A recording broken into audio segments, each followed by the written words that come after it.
Army chief Asim Munir का अपने ही खिलाफ बड़ा फैसला। असेंबलियां अब दिसंबर में हर सूरत टूटेगी, तहरीक इंसाफ डट गई। हुकूमत भी गैर मशरूत मुज़ाकरात के लिए तैयार। क्या तहरीक इंसाफ कुछ लचक का मुजाहरा करेगी? आर्मी चीफ अरशद शरीफ की वालदा को मिले और बड़ी यकीन दहानी करवाई। क्या इसके ऊपर अमल होगा और उनको इंसाफ मिलेगा? फजल रहमान ने मुतासरीन सैलाब की इमदाद को भी ना छोड़ा और उसके ऊपर पांव रख कर बैठ गए। आज हम इन नुकात के ऊपर आपसे बात करेंगे। अस्सलाम वालेकुम, आप देख रहे हैं गोरखधंधा अब्रॉड कुरैशी, आपसे महातुब हूं। आज का सबसे पहला मौजू कि आर्मी चीफ ने अपने ही खिलाफ एक बड़ा फैसला कर लिया। पाकिस्तान की तारीख में हमने देखा कि जो भी चीफ बने उनकी पहले से ख्वाहिश थी कि हमें आर्मी चीफ बनाया जाए क्योंकि हम मेरिट के ऊपर हैं। जब आर्मी चीफ बन गए तो बाकियों ने सोचा कि हम क्यों नहीं बने, हम कब बनेंगे। फिर जो आर्मी चीफ बन गया उन्होंने ये ख्वाहिश जाहिर की कि 3 साल तो हो गए, अब मुझे 2 साल की एक्सटेंशन चाहिए और उनको एक्सटेंशन मिल गई। जब उनको एक्सटेंशन मिली तो बाकियों ने सोचा कि इनको अब एक्सटेंशन मिल गई है, मैं तो रिटायर्ड हो जाऊंगा, मेरा हक मारा गया, मैं कब चीफ बनूंगा, इसको एक्सटेंशन क्यों मिली और मुझे कब ये चीज़ें जो हैं वो मिलेंगी। तो शुरू से ये पाकिस्तान आर्मी के अंदर भी आर्मी चीफ बनने, joint chief of army staff बनने, DGISI बनने की कशमकश रसाकशी इदारे के अंदर जारी रही। मगर हम पहली बार ये बात सुन रहे हैं, चूँकि हम अक्सर कहते रहे कि ये बड़े प्रोफेशनल हैं, ये पाकिस्तान की तारीख में पहले आर्मी चीफ होंगे जब से एक्सटेंशन वाला मामला हुआ वो एक्सटेंशन मांगने, इरादा रखने और उसके ऊपर गौर व फिक्र करने के बजाय आसिम मुनीर साहब ने ये बात कही कि अगर पार्लियामेंट चाहे तो वो आर्मी चीफ को एक्सटेंशन देने के कानून को बदल सकती है और ख़त्म कर सकती है और सरे से इसको ख़त्म करना चाहिए ताकि कोई बिगाड़ पैदा न हो। तो ये हम पहली बार सुन रहे हैं कि आर्मी चीफ ने अपने ही खिलाफ एक फैसला कर लिया और पार्लियामेंट से कहा कि अगर आप चाहें तो आप आर्मी चीफ को एक्सटेंशन देने की जो बात है इसको ख़त्म कर सकते हैं। और मज़ीद कहा कि फ़ौज का काम हुकूमत के अहकामात मानना है, ना कि डिक्टेशन देना। अब ये जो अल्फाज हैं ये हतमी शक्ल इख्तियार कर सकते हैं या नहीं, आगे चल के इसके ऊपर अमल होगा या नहीं, ये तो बात की बात है। मगर ये काबिल सताइश बात है कि एक आर्मी चीफ जो है वो पहली बार खुद कह रहे हैं कि हमें एक्सटेंशन वाले कानून को, पार्लियामेंट को ख़त्म कर देना चाहिए और ये सारा काम जो है उन्होंने पार्लियामेंट के ऊपर छोड़ दिया और होना भी ख़त्म चाहिए। या तो ये होना चाहिए कि अगर हुकूमत की मुद्दत 5 साल है तो आर्मी चीफ को एक्सटेंशन देने के बजाय उनको भी 5 साल के लिए लगाइए ताकि गोटी फिट रहे और मामलात चलते रहें और किसी को एक्सटेंशन देने के लिए मिन्नत, तरले, ब्लैकमेलिंग और बाकी चीज़ें ना करनी पड़ें। और ख़ासकर आपने देखा होगा कि कोई भी वज़ीर-ए-आज़म पाकिस्तान में अपने 5 साल पूरे नहीं कर सका। हुकूमतों ने जमहूरी दौर पूरे किए मगर प्राइम मिनिस्टर नवाज शरीफ हूँ, इमरान खान हूँ, यूसुफ रज़ा गिलानी हूँ, वो 4 साल जो ही होते हैं उसके बाद या उससे भी पहले वो फारिग कर दिए जाते हैं। तो उनमें से बात चीज़ें ये भी सामने आती हैं, चूँकि नया आगे चीफ कौन होगा, मैंने एक्सटेंशन ले लिया, आगे प्लानिंग करनी है, तो इसका बेहतरीन हल दे दिया आर्मी चीफ ने कि ये जो कानून है कि आर्मी चीफ को एक्सटेंशन दीजिए, इसको सरे से ख़त्म कर दें। हालांकि हो ये रहा था कि बरकरार रखा जाए, एक्सटेंशन दी जाए, इस तरह की चीज़ें थी। तो ये बहुत बेहतर होगा अगर ये हतमी चीज़ हो जाए कि आर्मी चीफ को एक्सटेंशन देने का कानून ही सरे से ख़त्म कर दिया जाए। अच्छा, असेंबलियाँ दिसंबर में टूटेंगी, तहरीक इंसाफ डट गई और हुकूमत भी गैर मशरूत जो मुज़ाकरात हैं उसके लिए क्या तैयार है और क्या तहरीक इंसाफ अपनी तरफ से कुछ लचक दिखाएगी। गुज़श्ता रोज़ भी मैंने आपको पूरा गोरखधंधा समझा दिया था कि आरिफ अलवी और इसहाक डार साहब आपस में क्यों मिलते थे, क्या चीज़ें तय हुई और इमरान खान साहब की तरफ क्या मैसेज दिया गया। और कल मुझे लगता था कि शायद इमरान खान मान जाएंगे मुल्की और कौमी मफाद समझते हुए, लेकिन दूसरी जानिब जो करप्शन है, केसेस ख़त्म हो रहे हैं, नैब का इदारा जो था वो बिल्कुल बेगी बिल्ली बन गया। तो ऐसे हालात में चूँकि इमरान खान साहब का शुरू से ये मोटिव रहा कि मैं करप्शन के ख़िलाफ़ हूँ, सारी चीज़ें हैं, तो इस सारे अमल के दौरान लगता ये है कि इमरान खान साहब जो हैं वो असेंबलियाँ तोड़ने की तरफ जाएंगे।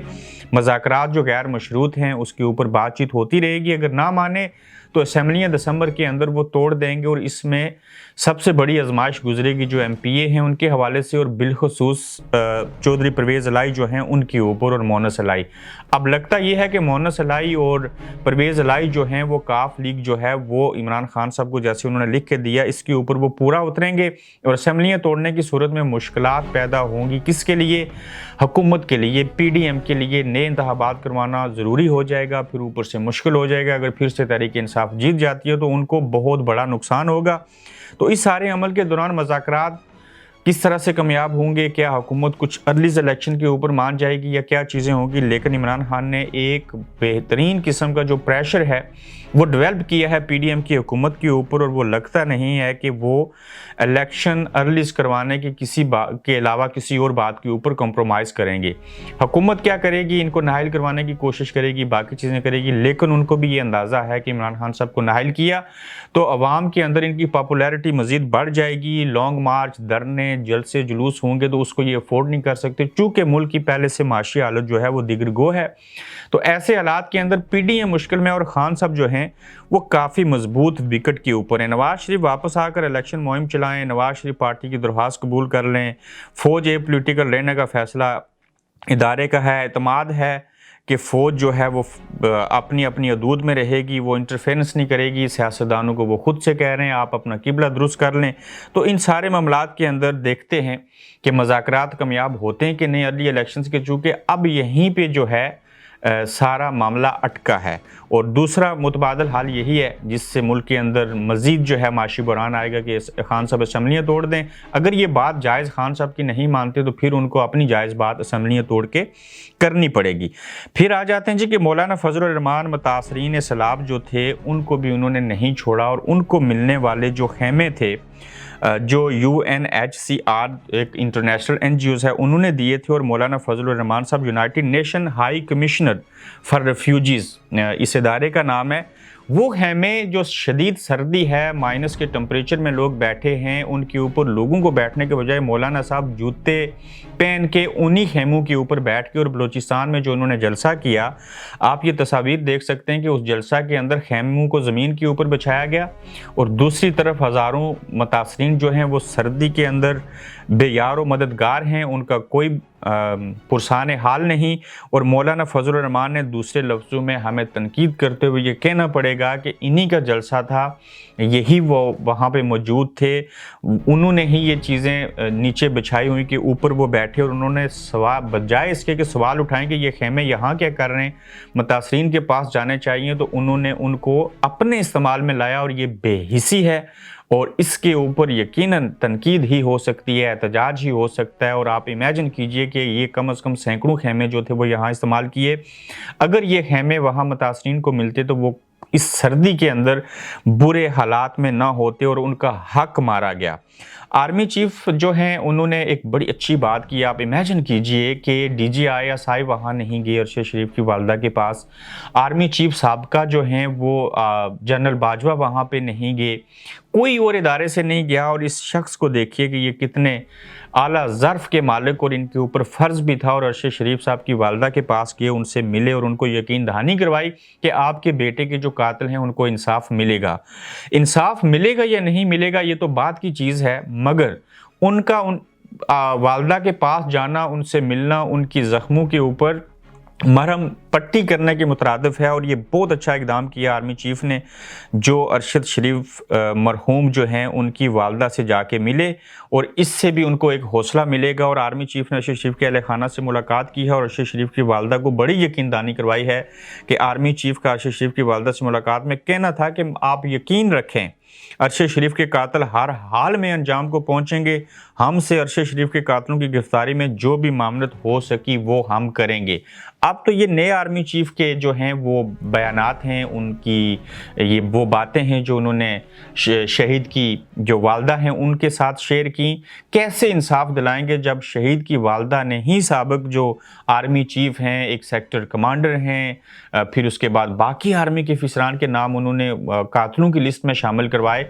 एक तरफ आर्मी चीफ मौजूदा ने का ये कहना और दूसरी तरफ FIR के अंदर वालदा की जानिब से दरख्वास्त में सुप्रीम कोर्ट के अंदर वो नाम देने, ये एक खुला तजाद है। और देखना ये होगा कि किस तरह से ये जो गोरख धंधा है इसको सुलझाया जाएगा। कोई भी शख्स हो उसको इंसाफ मिलना चाहिए। इससे कबल तो पाकिस्तान की तारीख में कभी किसी को इंसाफ नहीं मिला, मगर इस बार देखना ये होगा कि जो FFT फैक्ट फाइंडिंग टीम जो थी, मैंने कल भी जिक्र किया था, आज फिर इसके ऊपर अगली फॉलोअप स्टोरी करेंगे कि उसमें और किन किन लोगों के नाम हैं। और ये पहली दफ़ा मैंने अपने सहाफ़ती दौर में कोई तहकीकाती टीम की रिपोर्ट देखी जिसने बेहतरीन तरीके से काम किया, और उसमें जो ऑफिसर हैं उनको मैं दाद देता हूँ। और हमें भी शकूक व शबात थे, मगर हमारे पाकिस्तान के अंदर अच्छे लोग आज भी मौजूद हैं, वो संजीदगी से, वो ईमानदारी से काम करना चाहते हैं। और इस रिपोर्ट के अंदर जिस जिस तरह के पहलू आए हैं सामने, अगर उन्हीं को वजह बना के तहकीकात मुकम्मल की जाए, उन्हीं लोगों के खिलाफ FIR हो जाए फिर, और उन लोगों को निशान इबरत बनाया जा सकता है। और ये FFT जो फैक्ट फाइंडिंग टीम की जो तहकीकाती रिपोर्ट है उससे साबितशुदा बात है कि अरशद शरीफ को किसने मारा, उसमें बेशुमार अवामिल शामिल हाल हैं, और सबसे तहकीकात होनी चाहिए और किसी नतीजे पे पहुंचना चाहिए। ऐसे फैसले करने पड़ेंगे वो फैसला आपके ही खिलाफ क्यों न हो। तो देखना यह है कि ये फैसले हो पाते हैं या नहीं, कब तक अरशद शरीफ के कातिलों को सज़ा मिलेगी, क्या ये लोग भूल जाएंगे या इस चीज़ के ऊपर पहरा देंगे और कल आइंदा किसी और के साथ कोई जुल्म नहीं करेगा। मगर जब हम दूसरी तरफ देखते हैं कि आज़म सवाती को बलूचिस्तान की अदालतों ने बहाल कर दिया, उनके केसेस ख़त्म कर दिए, फिर स्पेशल त्यारा आता है वज़ीर आला सिंध का, वो उनको उठा के सिंध ले जाता है, सिंध के बाद से सखर ले जाता है, और उन्हीं केसेस के अंदर जिससे बलूचिस्तान की अदालत ने बरी किया, फिर उनके ऊपर FIR, उन्हीं केसेस के अंदर उनको पकड़ा जाता है। अब तक समझ नहीं आ रही वो आप कहाँ पे हैं, किन हालात में हैं। और ये जुल्म जब दूसरी तरफ ये हो रहा हो, एक तरफ आप कहें अरशद शरीफ को हमने इंसाफ दिलाना है, तो ये खुला तजाद है। और कोई भी जी शौर इंसान जो है वो इन बातों के ऊपर भरोसा नहीं करता। जितनी भी चीज़ें हैं, अगर आपने थोड़ा सा जो पिछला माजी है उसको भूलना है, आगे अच्छे तरीके से चलना है, तो फिर इन चीज़ों का कला कमा करना होगा। जो ज़िम्मेदारान हैं उनको पूछना पड़ेगा, या अपनी गलतियों को सरहम तस्लीम करना पड़ेगा उनके सामने, उन गलतियों को मानना पड़ेगा। वरना 75 साला बूढ़े के साथ इतनी सारी चीज़ें करके आप आवाम के अंदर जो इमेज है उसको ख़राब किया जा रहा है, और ऐसा नहीं होना चाहिए। और नए सिरे से चीज़ों को सामने रखते हुए पॉजिटिव वे में आगे बढ़ना होगा। अदरवाइज़ आज़म सवाती जैसे लोग हों या अरशद शरीफ जिसको दुनिया से बेच दिया गया, ये आपके लिए ख़तरनाक साबित होंगे, मरने के बाद भी और जेल में होने के बावजूद भी। अपना फीडबैक दीजिएगा कि क्या जो कुछ कहा जा रहा है इन चीज़ों के ऊपर अमल दरामद होगा। और अगले एपिसोड में हम दूसरे एपिसोड में बात करेंगे अरशद शरीफ की फैक्ट फाइंडिंग टीम ने जो तहकीकात की उसका दूसरा एपिसोड। तो फिर मिलते हैं अगले ब्लॉग में आपके साथ। अपना ख्याल रखिए, अपना फीडबैक दीजिए। अल्लाह हाफिज़। आप देख रहे हैं गोरखधंधा अब्रार कुरैशी के साथ।